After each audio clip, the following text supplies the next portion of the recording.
Bienvenidos a esta charla de TRIAI sobre cómo construir una teoría de cambio. Mi nombre es Diana López, especialista en evaluación. Comencemos entonces por qué es una teoría de cambio. Una teoría de cambio nos describe la lógica causal de cómo un programa va a llevar a alcanzar los resultados esperados. Es decir, nos describe la relación causal entre insumos, actividades, resultados e impactos, a la vez que nos muestra cuáles son los supuestos sobre los cuales se construye. ¿Cuándo debemos entonces comenzar a construir nuestra teoría de cambio? La teoría de cambio la podemos comenzar a construir cuando hemos identificado el problema y definido el programa con el cual vamos a hacer frente a ese problema. Es importante que construyamos esta teoría de cambio antes de realizar la evaluación de impacto. Sin embargo, esto no significa que esa sea la única teoría de cambio que nosotros vamos a construir, ya que la teoría de cambio está en permanente proceso de construcción. ¿Cuáles son los pasos que debemos tener en cuenta para construir una teoría de cambio? En el primer paso debemos identificar cuál es la intervención, cuáles son los objetivos y cuáles son los resultados. En el segundo paso establecemos nuestra cadena de causalidad, es decir, cuáles son los insumos, productos, resultados e impactos que pretendemos alcanzar.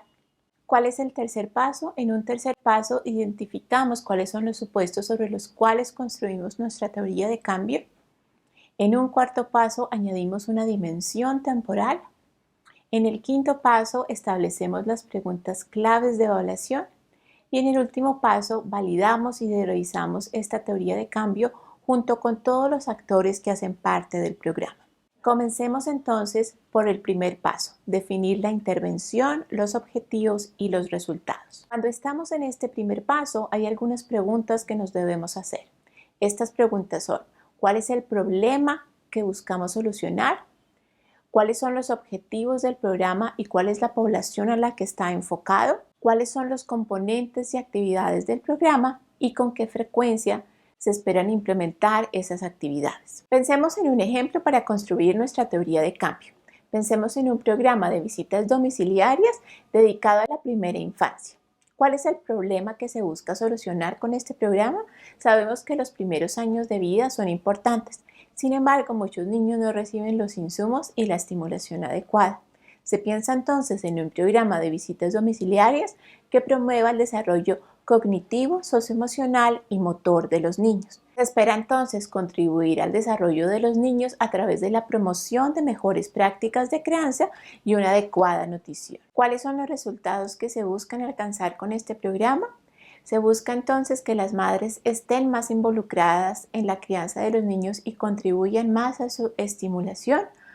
Junto con esto, se busca promover y mejorar el desarrollo motor, socioemocional y cognitivo de los niños, y pensando un poco más en el mediano y largo plazo, se busca que estos niños tengan un mejor desempeño escolar y una mejor inserción laboral. Una vez hemos identificado la intervención, los objetivos y los resultados, pasemos entonces al segundo paso, donde definimos nuestra cadena de causalidad. ¿Cuáles son los insumos que provee el programa? Este programa provee visitas domiciliarias semanales de 1 hora a hogares con niños entre 6 y 24 meses. Durante estas visitas se llevan a cabo sesiones de juego que son dirigidas por una líder de la comunidad que ha sido previamente entrenada. El programa también ofrece un suplemento nutricional que corresponde al 70% de las calorías diarias requeridas.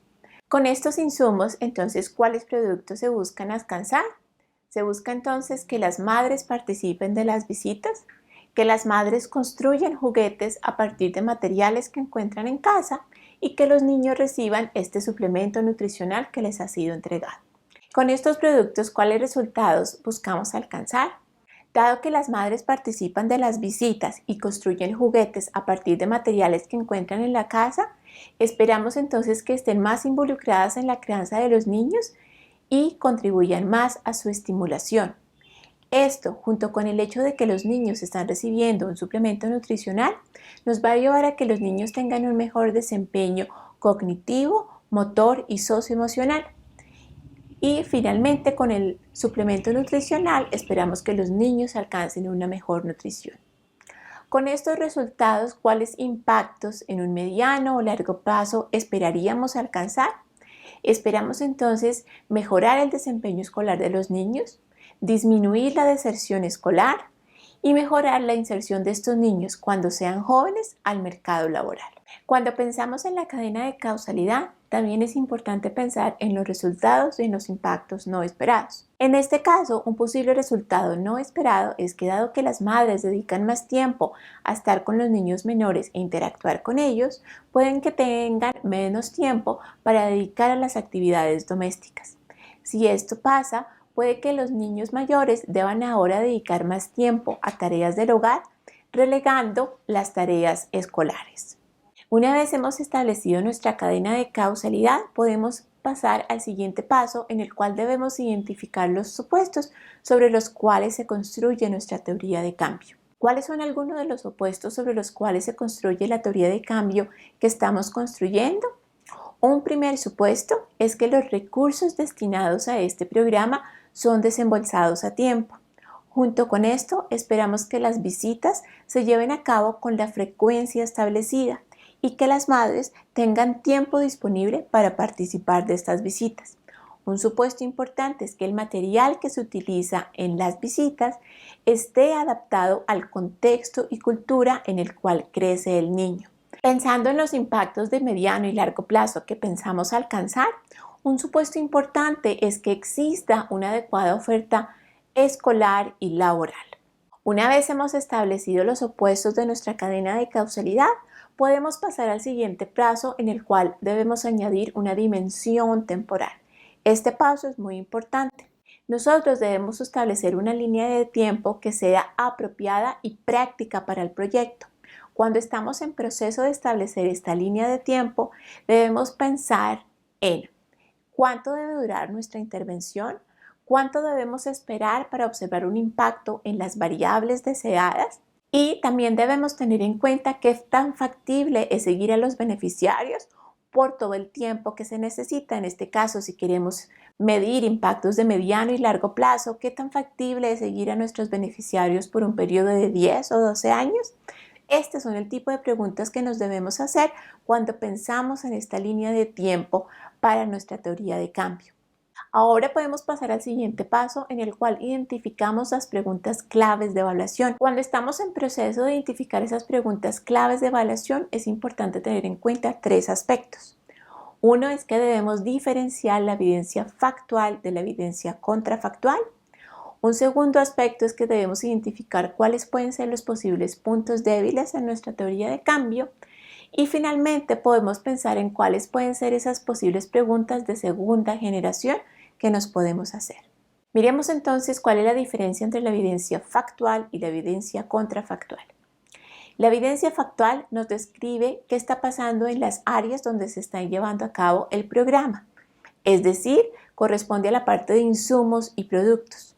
¿Qué es la evidencia contrafactual? La evidencia contrafactual nos mide qué pasa en áreas donde se lleva a cabo el programa en comparación a la situación hipotética de que el programa no se hubiera llevado a cabo.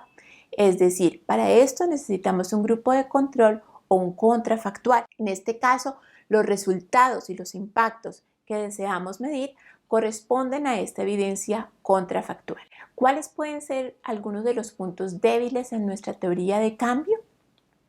Un posible punto débil es que, aun cuando las madres reciben a tiempo el suplemento nutricional, no saben utilizarlo apropiadamente. Otro punto débil puede ser que el material que se está utilizando en estas sesiones con las madres no se adecúa al contexto y a las costumbres en las que crece el niño. Otro posible punto débil es que dado que queremos seguir a estos niños por un periodo largo de tiempo para poder medir impactos de mediano y largo plazo, si nos encontramos en zonas donde la migración es muy frecuente, puede ser difícil seguir a estos hogares. Pensemos ahora en cuáles pueden ser esas posibles preguntas de segunda generación que nos podemos hacer. Recordemos entonces que las preguntas de segunda generación nos proveen insumos para mejorar el programa. Una posible pregunta de segunda generación que nos podemos hacer es, ¿qué pasa si en lugar de solamente involucrar a las madres, también involucramos a los padres en estas visitas domiciliarias? ¿Nos llevaría esto a alcanzar un mejor impacto?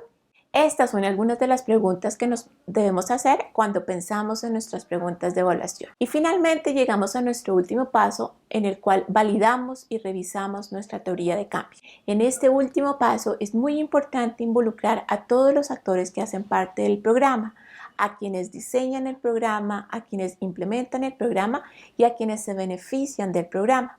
Es con los insumos que ellos nos dan con los cuales vamos a poder revisar y validar nuestra teoría de cambio. Si pensamos entonces en cuáles son los pasos claves que se deben tener en cuenta para construir una teoría de cambio, involucrar a todos los actores que hacen parte del programa, pensar que esta teoría de cambio nos está representando el cambio que estamos esperando en los beneficiarios, por lo tanto debe adaptarse al contexto. Una teoría de cambio está en proceso permanente de construcción. Puede que antes de que salgamos a campo tengamos una idea de cuáles son los canales por los cuales el programa está impactando, pero una vez hemos recogido datos cuantitativos y cualitativos, puede que nos demos cuenta que existen otros canales. Un último paso que es muy importante es añadir nuestra dimensión temporal. Esto nos va a permitir a nosotros identificar cuáles cambios son factibles de medir y cuáles no. Esperamos que esta charla haya sido de utilidad. Si están interesados en ver otros videos, los invitamos a visitar nuestra página web www.triaimpact.org.